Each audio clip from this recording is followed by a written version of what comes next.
when is war permissible, those type of things.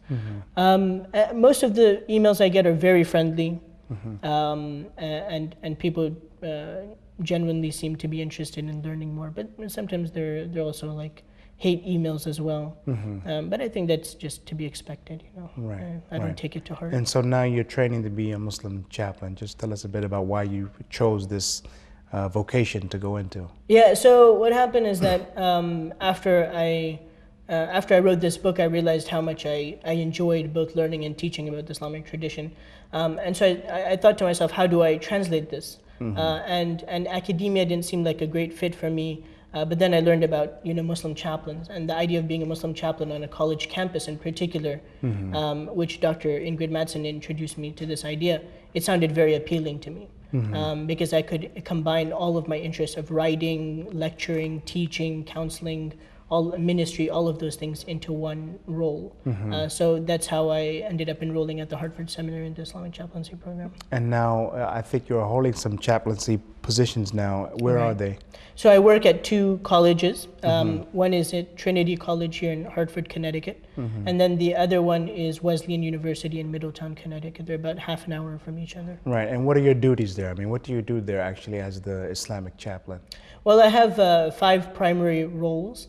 I'm there as a minister to offer the Friday prayers and to lead the general prayers. I'm there when if a couple decide to get married, then, you know, to officiate the wedding. If somebody passes away, to officiate the funeral. I'm also there as a counselor. Students always come to me seeking my counsel on different issues that they're facing in life. And then I'm also there as an advocate, you know, working with the administration to make sure that the Muslims have all the rights that they deserve on the college campus, such as a prayer space and halal food on campus and things like that. I'm also there as a teacher. I offer 2 or 3 courses every semester on different aspects of the Islamic tradition. And so these are sort of the roles that I have. Now, you say you also act as a counselor.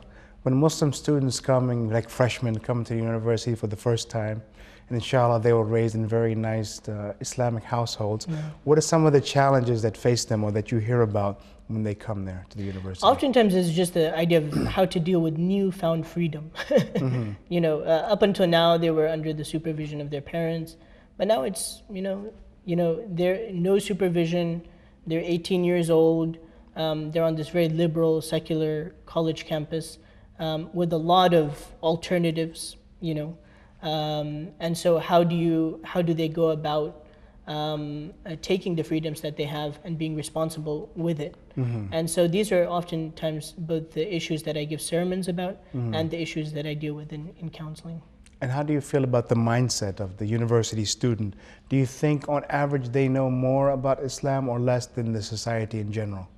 You mean just the general body? The general body. Yeah. I think the general body is just like the general public of America, where there's a real lack of education about Islam, and that's one of my roles on campus, to increase awareness. And what type of activities do you do to foster this awareness about Islam? We have different programs. For example, in Ramadan we have a banquet where we invite everybody to break fast with us, and we also have like a guest lecturer who comes and talks about you know, the meaning of fasting and Islamic principles. In fact, just last week at Wesleyan University, we concluded a week-long program which was entitled Islam in Conversation Week. And we brought artists, we brought scholars and thinkers, writers, and it was a great week. Each day we had about close to 60, 70 people attending our events, and a lot of conversation and dialogue taking place, so it was wonderful. Alhamdulillah. Well, Brother Suhaib, I thank you for spending some time with us. But as I'm asking all of my guests, as this program is entitled Muslims in America, from your perspective as a second-generation Muslim and as a Muslim chaplain and someone being active in the community, what do you see as the forecast for the future of Islam in America? Well, I think that this is a question that keeps me up at night. I often think and ponder about this question.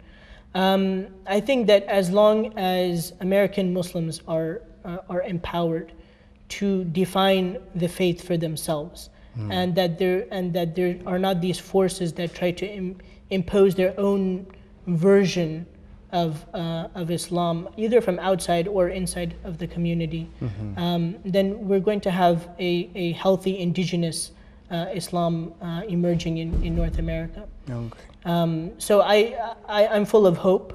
I think that the American Muslim community can become a vibrant community, a positive role model for even other parts of the Muslim world. But still, it's at a very delicate stage, and anything can happen at this time. Okay, Suhaib, thank you very much for your time. Thank you. Allah, He will reward you for your efforts and Ameen. increase you with success. I hope you have enjoyed meeting a few of the many Muslims here in the United States of America. The religion of Islam is the fastest growing religion in America, and I invite you, my viewers, to join me as I continue my travels around America to introduce you to the Muslims in America. Assalamu alaikum wa rahmatullahi wa barakatuh. Mountains of Mecca bear witness that to the oneness of Allah do I testify. For all that He's given me, how can I deny? My purpose in life should be only to cry. La ilaha illallah, Muhammadur Rasulullah. There is no God but Allah. Muhammad is His messenger. La ilaha illallah, Muhammadur Rasulullah. There is no God but Allah. Muhammad is His messenger.